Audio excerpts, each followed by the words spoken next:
Practical Training in Thought by Rudolf Steiner. It may seem strange that an anthroposophist should feel called upon to speak about practical training in thought, for there is a widespread opinion that anthroposophy is highly impractical and has no connection with life. This view can only arise among those who see things superficially, for in reality what we are concerned with here can guide us in the most ordinary affairs of everyday life. It is something that can be transformed at any moment into sensation and feeling, enabling us to meet life with assurance and to acquire a firm position in it. Many people who call themselves practical imagine that their actions are guided by the most practical principles, but if we inquire more closely, it is found that their so-called practical thought is often not thought at all, but only the continuing pursuit of traditional opinions and habits, an entirely objective observation of the quote-unquote practical man's thought, and an examination of what is usually termed quote-unquote practical thinking will reveal the fact that it generally contains little that can be called practical. What to them is known as practical thought or thinking consists in following the example of some authority whose ideas are accepted as a standard in the construction of some object. Anyone who thinks differently is considered impractical because this thought does not coincide with traditional ideas. Whenever anything really practical has been invented, it has been done by a person without practical knowledge of that particular subject. Take, for instance, the modern postage stamp. It would be most natural to assume that it was invented by some practical post office official. It was not. At the beginning of the last century, it was a complicated affair to mail a letter. In order to dispatch a letter, one had to go to the nearest receiving office, where various books had to be referred to and many other formalities complied with. The uniform rate of postage known today is hardly 60 years old, and our present postage stamp that makes this possible was not invented by a practical postal employee at all, but by someone completely outside the post office. This was the Englishman Rowland Hill. After the uniform system of postage stamps had been devised, the English minister, who then had charge of the mails, declared in Parliament that one could not assume any simplification of the system would increase the volume of mail, as the impractical Hill anticipated. Even if it did, the London post office would be entirely inadequate to handle the increased volume. It never occurred to this highly quote-unquote practical individual that the post office must be fitted to the amount of business, not the business to the size of the post office.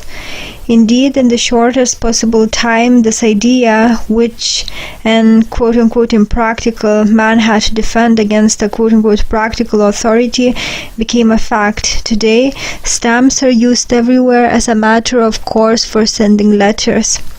It was similar with the railroads. When in 1837 the first railroad in Germany was to be built, the members of the Bavarian College of Medicine were consulted on the advisability of the project, and they voiced the opinion that it would be unwise to build railroads. They added that if this project were to be carried out, then at least a high board fence would have to be erected on both sides of the line to protect the public from possible brain and nervous shock. When the railroad from Potsdam to Berlin was planned, Postmaster General Stengler said, "I'm now dispatching 2 stage coaches daily to Potsdam, and these are never full. If people are determined to throw their money out the window, they can do it much more simply without building a railroad." But the real facts of life often sweep aside the quote-unquote practical, that is to say, those who believe in their own ability to be practical. We must clearly distinguish between genuine thinking and so-called practical thinking, that is merely reasoning in traditional ruts of thought. As a starting point to our consideration, I will tell you of an experience I had during my student days. A young colleague once came to me glowing with the joy of one who has just hit upon a really clever idea and announced that he must go at once to see Professor X, who at the time taught machine construction at the university, for he had just made a great discovery. I have discovered, he said, how with a small amount of steam power and by simply rearranging the machinery, an enormous amount of work can be done by one machine. He was in such a rush to see the professor that was all he could tell me. He failed to find him, however, so he returned and explained the whole matter to me. It all smacked of perpetual motion, but after all, why shouldn't even that be possible? After I had listened to his explanation, I had to tell him that although his plan undoubtedly appeared to be cleverly thought out, it was a case that might be compared in practice with that of a person who, on boarding a railway car, pushes with all his might and then believes when it moves that he has actually started it. That, I said to him, is the thought principle underlying your discovery. Finally, he saw it himself and did not return to the professor. It is thus quite possible to shut ourselves up within a shell fashioned by our own thoughts. In rare cases, this can be observed distinctly, but there are many similar examples in life that do not always reach such a striking extreme as the one just cited. He who is able to study human nature more intimately, however, knows that a large number of thought processes are of this kind. He often sees, we might say, people standing in the car, pushing it from within and believing that they are making it move. Many of the events of life would take on a different course if people did not so often try to solve their problems by thus deluding themselves. True practice in thinking presupposes a right attitude and proper feeling for thinking. How can a right attitude toward thinking be attained? Anyone who believes that thought is merely an activity that takes place within his head or in his soul cannot have the right feeling for thought. Whoever harbors this idea will be constantly diverted by a false feeling from seeking right habits of thought and from making the necessary demands on his thinking. He who would acquire the right feeling for thought must say to himself, if I can formulate thoughts about things and learn to understand them through thinking, then these things themselves must first have contained these thoughts. The things must have been built up according to these thoughts, and only because this is so can I in turn extract these thoughts from the things. It can be imagined that this world outside and around us may be regarded in the same way as a watch. The comparison between the human organism and a watch is often used, but those who make it frequently forget the most important point. They forget the watchmaker. The fact must be kept clearly in mind that the wheels have not united and fitted themselves together of their own accord and thus made the watch go, but that first there was the watchmaker who put the different parts of the watch together. The watchmaker must never be forgotten. Through thoughts, the watch has come into existence. Thoughts have followed, as it were, into the watch, into the thing. The works and phenomena of nature must be viewed in a similar way. In the works of man, it is easy to picture this to ourselves, but with the works of nature it's not so easily done. Yet these too are the result of spiritual activities, and behind them are spiritual beings. Thus, when a man thinks about things, he only rethinks what is already in them. The belief that the world has been created by thought and is still ceaselessly being created in the manner is the belief that can alone fructify the actual inner practice of thought. It is always the denial of the spiritual in the world that produces the worst kind of malpractice in thought, even in the field of science. Consider, for example, the theory that our planetary system arose from a primordial nebula that began to rotate and then densified into a central body from which rings and globes detached themselves, thus mechanically bringing into existence the entire solar system. He who propounds this theory is committing a grave error of thought. A simple experiment used to be made in the schools to demonstrate this theory. A drop of oil was made to float in a glass of water. The drop was then pierced with a pin and made to rotate.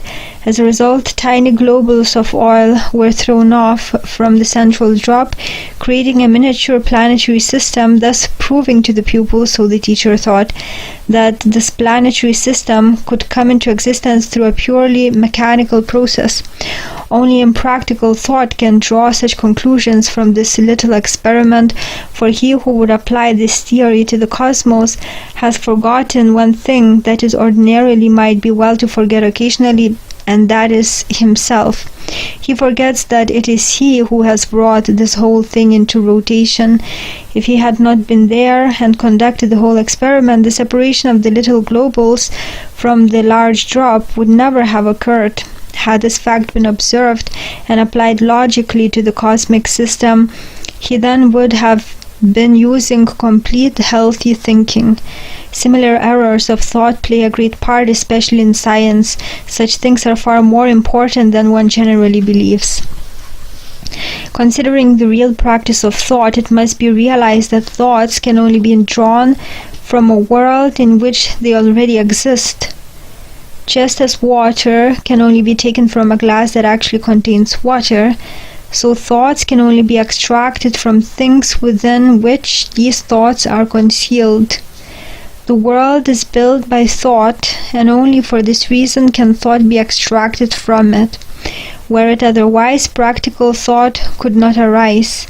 When a person feels the full truth of these words, it will be easy for him to dispense with abstract thought. If he can confidently believe that thoughts are concealed behind the things around him, and that the actual facts of life take their course in obedience to thought, if he feels this, he will be easily converted to a practical habit of thinking based on truth and reality. Let us now look at the practice of thinking that is of special importance to those who stand upon an anthroposophical foundation. The one who is convinced that the world of facts is born of thought will grasp the importance of the development of right thinking. Let us suppose that someone resolves to fructify his thinking to such a degree that it will always take the right course in life. If he would do this, he must be guided by the following rules, and he must understand that these are actual practical and fundamental principles.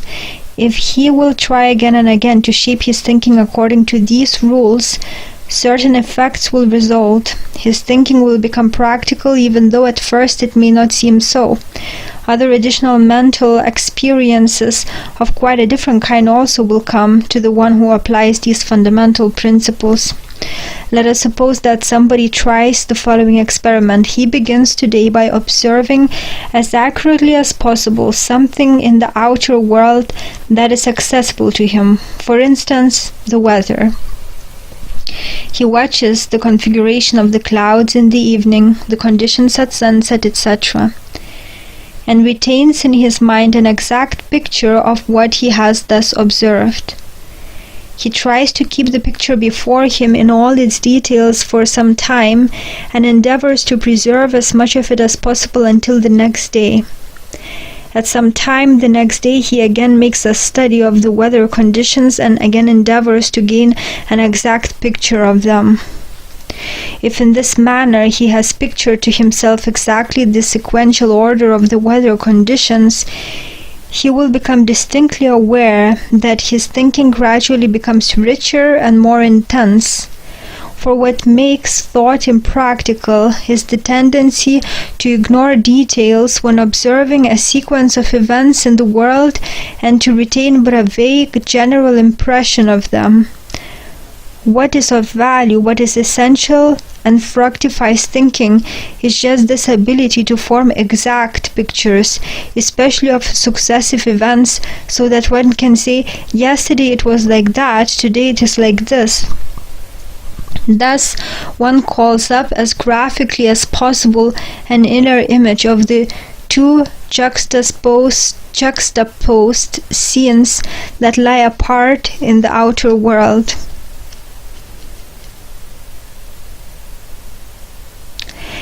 This is, so to speak, nothing else but a certain expression of confidence in the thoughts that underlie reality.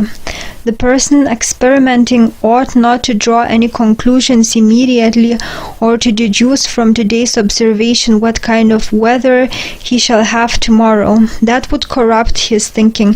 Instead, he must confidently feel that the things of outer reality are definitely related to one another and that tomorrow's events are somehow connected to those of today. But he must not speculate on these things. He must first inwardly rethink the consequence of the outer events as exactly as possible in mental pictures, and then place these images side by side, allowing them to melt into one another. This is a definite rule of thought that must be followed by those who wish to develop factual thinking. It is particularly advisable that this principle be practiced on those very things that are not yet understood, and the inner connection of which has not yet been penetrated. Therefore, the experimenter must have the confidence that such events, of which he has as yet no understanding, the weather for instance, and which in the outer world are connected with one another, will bring about connections within him. This must be done in pictures only while abstaining from thinking. He must say to himself, I do not yet know what the relation is, but I shall let these things grow within me, and if I refrain from speculation, they will bring something about in me. It may be easily believed that if he forms exact inner images of succeeding events, and at the same time abstains from all thinking, something may take place in the invisible members of his nature. The vehicle of man's thought life is his astral body. As long as the human being is engaged in speculative thinking, this astral body is the slave of the ego. This conscious activity, however, does not occupy the astral body exclusively, because the latter is also related in a certain manner to the whole cosmos. Now, to the extent we abstain from arbitrary thinking and simply form mental pictures of successive events, to that extent do the inner thoughts of the world act within us and imprint themselves, without our being aware of it, on our astral body. To the extent we insert ourselves into the course of the world through observation of the events in the world, and receive these images into our thoughts with the greatest possible clarity, allowing them to work within us, to that extent do those members of our organism that are withdrawn from our consciousness become ever more intelligent. If, in the case of inwardly connected events, we have once acquired the faculty of letting the new picture melt into the preceding one in the same way that the transition occurred in nature, it shall be found after a time that our thinking has gained considerable flexibility. This is the procedure to be followed in matters not yet understood. Things, however, that are understood, events of everyday life, for example, should be treated in a somewhat different manner. Let us presume that someone, perhaps our neighbor, had done this or that. We think about it and ask ourselves why he did it. We decide he has perhaps done it in preparation for something he intends to do the next day. We do not go any further, but clearly picture his act and try to form an image of what he may do, imagining that the next day he will perform such and such an act. Then we wait to see what he really does, since he may or may not do what we expected of him. We take note of what does happen and correct our thoughts accordingly. Thus, events of the present are chosen that are followed in thought into the future. Then we wait to see what actually happens. This can be done either with actions involving people or something else. Whenever something is understood, we try to form a thought picture of what, in our opinion, will take place. If our opinion proves correct, our thinking is justified and all is well. If, however, something different from our expectation occurs, we review our thoughts and try to discover our mistake. In this way, we try to correct our erroneous thinking by calm observation and examination of our errors. An attempt is made to find the reason for things occurring as they did. If we are right, however, we must be especially careful not to boast of our prediction and say, "Oh well, I knew yesterday that this would happen." This is again a rule based upon confidence that there is an inner necessity in things and events, that in the facts themselves there slumbers something that moves things.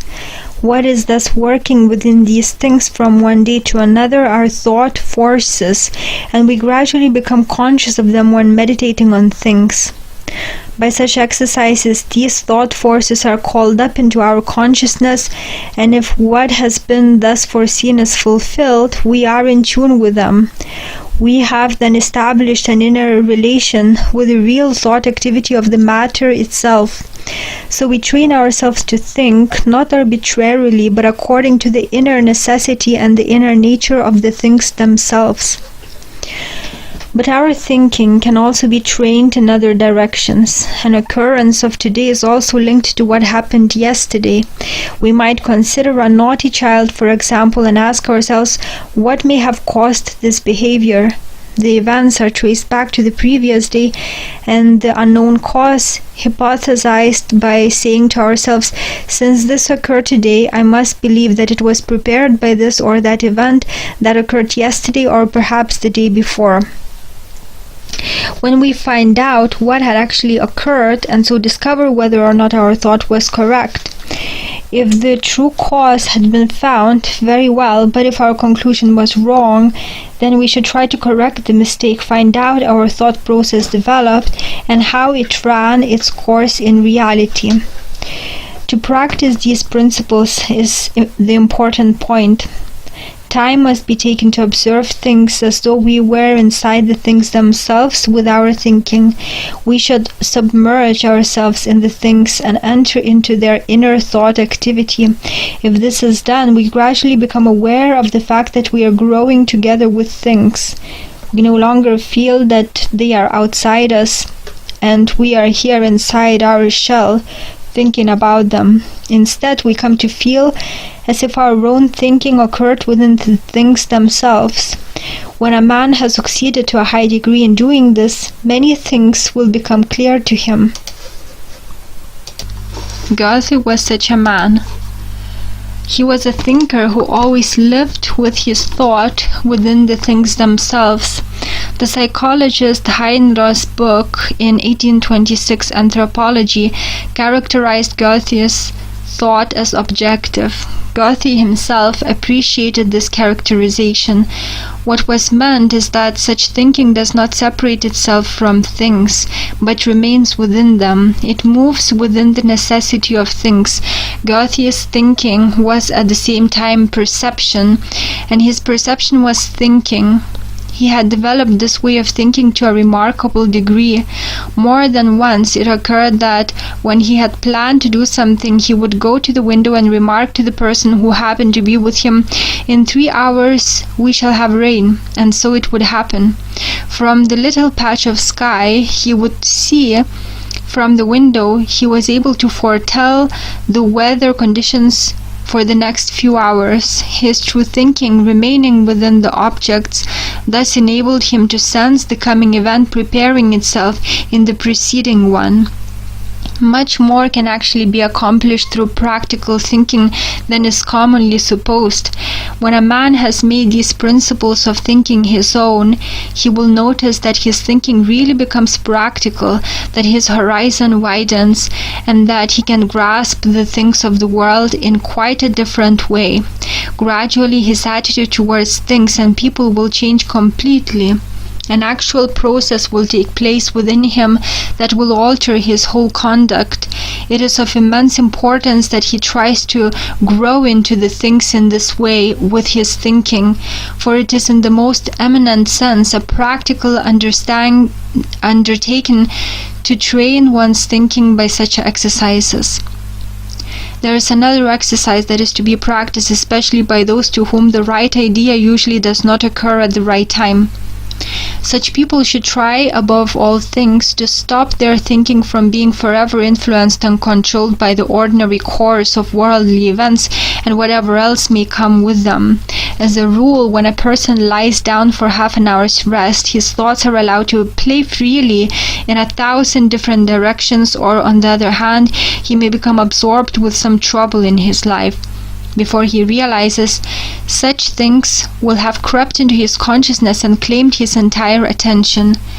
If this habit persists, such a person will never experience the occasion when the right idea occurs to him at the right moment. If he really wants this to happen, he must say to himself whenever he can spare half an hour for rest, "Whenever I can spare the time, I will think about something I myself have chosen, and I will bring it into my consciousness arbitrarily of my own free will. For example, I will think of something that occurred 2 years ago during a walk. I will deliberately recall what occurred then, and I will think about it only for 5 minutes.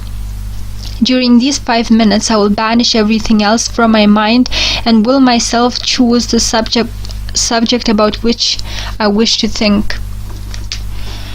He need not even choose so difficult a subject as this one. The point is not at all to change one's mental process through difficult exercises, but to get away from the ordinary routine of life in one's thinking. He must think of something quite apart from what enmeshes him during the ordinary course of the day. If nothing occurs to him to think about, he might open a book at random and occupy his thoughts with whatever first catches his eye. Or he may choose to think of something he saw at a particular time that morning on his way to work and to which he would otherwise have paid no attention. The main point is that it should be something totally different from the ordinary run of daily events, something that otherwise would not have occupied his thoughts. If such exercises are practiced systematically again and again, it will soon be noticed that ideas come at the right moments and the right thoughts occur when needed. Through these exercises, thinking will become activated and mobile, something of immense importance in practical life. Let us consider another exercise that is especially helpful in improving one's memory.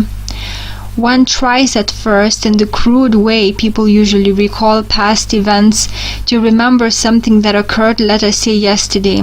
Such recollections are as a rule indistinct and colorless, and most people are satisfied if they can just remember a person's name. But if it is desired to develop one's memory, one can no longer be content with this. This must be clear.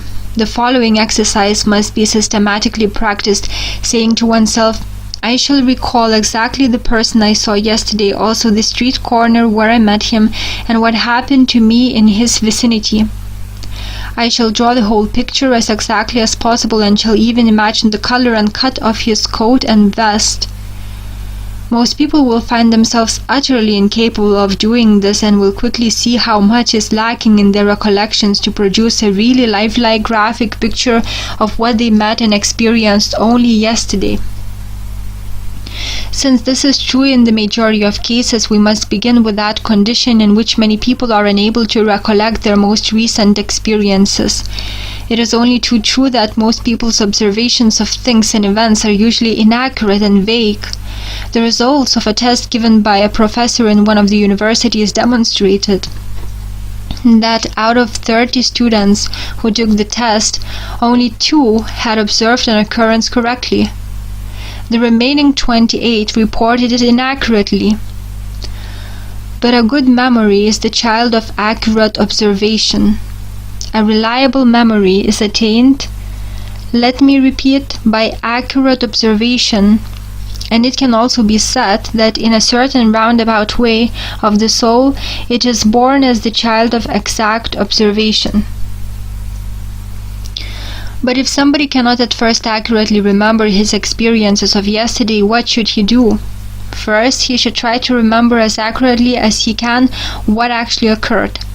Where recollections fail, he should fill in the picture with something incorrect that was not really present. The essential point here is that the picture be complete. Suppose it was forgotten whether or not someone was wearing a brown or a black coat. Then he might be pictured in a brown coat and brown trousers with such and such buttons on his vest and a yellow necktie. One might further imagine a general situation in which there was a yellow wall, a tall man passing on the left, a short one on the right, etc. All that can be remembered he puts into this picture, and what cannot be remembered is added imaginatively in order to have a completed mental picture. Of course, it is at first incorrect, but through the effort to create a complete picture, he is induced to observe more accurately. Such exercises must be continued, and although they might be tried and failed 50 times, perhaps the 51st time he shall be able to remember accurately what the person he has met looked like, what he wore, and even little details like the buttons on his vest. Then nothing will be overlooked, and every detail will imprint itself on his memory. Thus he will have first sharpened his powers of observation by these exercises, and in addition, as the fruit of this accurate observation, he will have improved his memory. He should take special care to retain not only names and main features of what he wishes to remember, but also to retain vivid images covering all the details. If he cannot remember some detail, he must try for the time being to fill in the picture and thus make it a whole. He will then notice that his memory, as though in a roundabout way, slowly becomes reliable. Thus, it can be seen how definite direction can be given for making thinking increasingly more practical. There is still something else that is of particular importance. In thinking about some matters, we feel it necessary to come to a conclusion. We consider how this or that should be done, and then make up our minds in a certain way.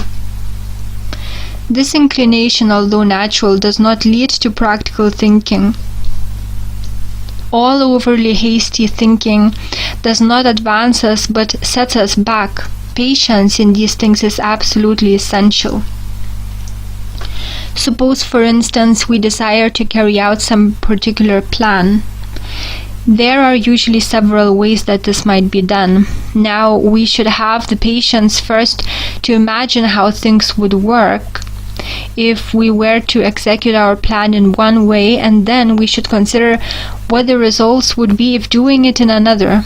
Surely there will always be reasons for preferring one method over another, but we should refrain from forming an immediate decision. Instead, an attempt should be made to imagine the two possibilities, and then we must say to ourselves, that will do for the present. I shall now stop thinking about this matter. No doubt there are people who will become fidgety at this point, and although it's difficult to overcome such a condition, it's extremely useful to do so. It then becomes possible to imagine how the matter might be handled in two ways, and to decide to stop thinking about it for a while. Whenever it is possible, action should be deferred until the next day, and the two possibilities considered again at that time. You will find that in the interim, conditions have changed, and that the next day you will be able to form a different, or at least a more thorough decision than could have been reached the day before. An inner necessity is hidden in things, and if we do not act with arbitrary impatience, but allow this inner necessity to work in us, and it will, we shall find the next day that it has enriched our thinking, thus making possible a wiser decision. This is exceedingly valuable. We might, for example, be asked to give our advice on a problem and to make a decision. But let us not thrust forward our decision immediately. We should have the patience to place the various possibilities before ourselves without forming any definite conclusions, and we then should quietly let these possibilities work themselves out within us. Even the popular proverb says that one should sleep over a matter before making a decision. To sleep over it is not enough, however. It's necessary to consider two, or better still, several possibilities that will continue to work within us when our ego is not consciously occupied with them.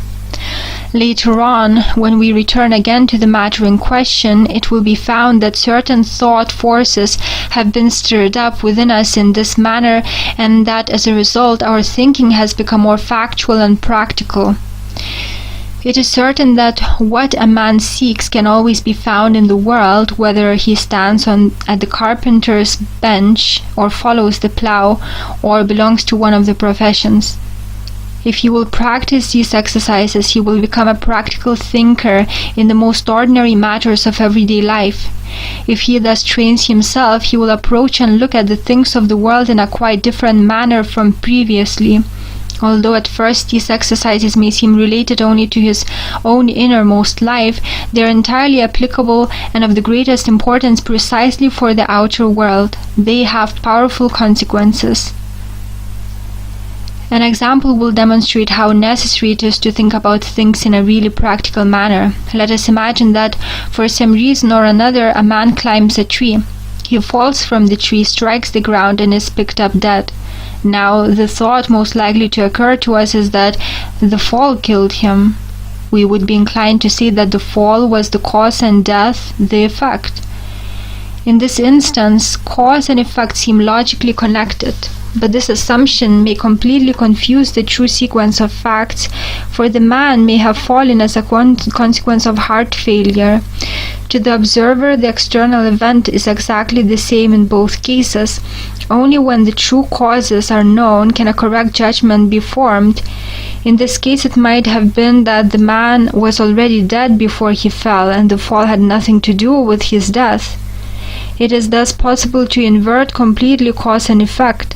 In this instance, the error is evident, but often they are not so easily discernible. The frequency with which such errors in thinking occur is amazing. Indeed, it must be said that in the field of science, conclusions in which this confusion of cause and effect is permitted are being drawn every day. Most people do not grasp this fact, however, because they are not acquainted with the possibilities of thinking. Still another example will show you clearly how such errors in thinking arise, and how a person who has been practicing exercises like these can no longer make such mistakes. Suppose someone concludes that man, as he is today, is a descendant of the ape. This means that what he has come to know in the ape, the forces active in this animal, have attained higher perfection, and man is the result. Now, to show the meaning of this theory in terms of thought, let us imagine that this person is the only man on earth, and that besides himself there are only those apes present that, according to his theory, can evolve into human beings. He now studies these apes with the utmost accuracy down to the most minute detail, and then forms a concept of what lives in them. Excluding himself and without ever having seen another human being, let him now try to develop the concept of a man solely from his concept of the ape. He will find this to be quite impossible. His concept ape will never transform itself into the concept man. If he had cultivated correct habits of thinking, this man would have said to himself, "My concept of the ape does not change into the concept of man. What I perceive in the ape, therefore, can never become a human being, otherwise my concept would have to change likewise. There must be something else present that I am unable to perceive." So he would have to imagine an invisible, supersensible entity behind the physical ape that he would be unable to perceive, but that alone would make the ape's transformation into man a possible conception. We shall not enter into a discussion of the impossibility of this case, but simply point out the erroneous thinking underlying this theory. If this man had thought correctly, he would have seen that he could not possibly conceive of such a theory without assuming the existence of something supersensible. Upon further investigation, you will discover that an overwhelmingly large number of people has committed this error of thinking. Errors like these, however, will no longer occur to the one who has trained his thinking as suggested here. For anyone capable of thinking correctly, a large part of modern literature, especially that of the sciences, becomes a source of unpleasant experience. The distorted and misguided thinking expressed in it can cause even physical pain in a man who has to work his way through it. It should be understood, however, that this is not said with any intent to slight the wealth of observation and discovery that has been accumulated by modern natural science and its objective methods of research. Now let us consider short-sighted thinking. Most people are unconscious of the fact that their thinking is not factual, but that it's for the most part only the result of thought habits. The decisions and conclusions, therefore, of a man whose thought penetrates the world and life will differ greatly from those of one whose ability to think is limited or nil. Consider the case of a materialistic thinker. To convince such a man through reasoning, however logical, sound, and good, is not an easy task. It's usually a useless effort to try to convince a person with little knowledge of life through reason. Such a person does not see the reasons that make this or that statement valid and possible if he has formed the habit of seeing nothing but matter in everything and simply adheres to this habit of thinking. Today it can generally be said that people are not prompted by reasons when making statements, but rather by the thinking habits behind these reasons. They have acquired habits of thought that influence all their feelings and sensations, and when reasons are put forth, they are simply the mask of the habitual thinking that screens these feelings and sensations. Not only is the wish often the father of the thought, but it can also be said that all our feelings and mental habits are the parents of our thoughts. He who knows life knows how difficult it is to convince another person by means of logical reasoning. What really decides and convinces lies much deeper in the human soul. There are good reasons for the existence of the anthroposophical movement and for the activities in its various branches. Everyone who has participated in the work of the movement for any length of time comes to notice that he has acquired a new way of thinking and feeling. For the work in the various branches is not merely confined to finding logical reasons for things. A new and more comprehensive quality of feeling and sensation is also developed. How some people scoffed a few years ago when they heard their first lectures in spiritual science. Yet today how many things have become self-evident to these same people who previously looked upon these things as impossible absurdities. In working in the anthroposophical movement, one not only learns to modify one's thinking, one also learns to unfold a wider perspective of soul life. We must understand that our thoughts derive their coloring from far greater depths than are generally imagined. It is our feelings that frequently impel us to hold certain opinions. The logical reasons that are put forward are often a mere screen or mask for our deeper feelings and habits of thinking. To bring ourselves to a point at which logical reasons themselves possess a real significance for us, we must have learned to love logic itself. Only when we have learned to love factuality and objectivity will logical reason be decisive for us. We should gradually learn to think objectively, not allowing ourselves to be swayed by our preference for this or that thought. Only then will our vision broaden in the sense that we do not merely follow the mental ruts of others, but in such a way that the reality of the things themselves will teach us to think correctly.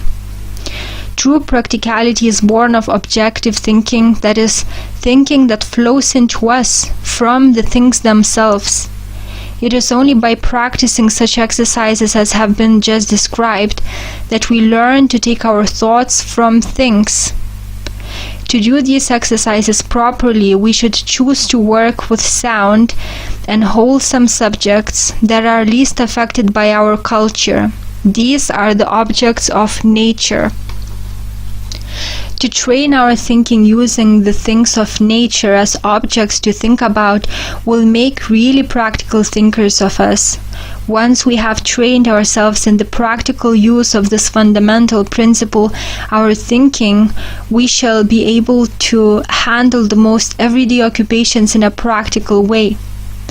By training the human soul in this way, a practical viewpoint is developed in our thinking. The fruit of the anthroposophical movement must be to place really practical thinkers in life. What we have come to believe is not of as much importance as the fact that we should become capable of surveying with understanding the things around us. That spiritual science should penetrate our souls, thereby stimulating us to inner soul activity and expanding our vision, is of far more importance than merely theorizing about what extends beyond the things of the senses into the spiritual. In this, anthroposophy is truly practical.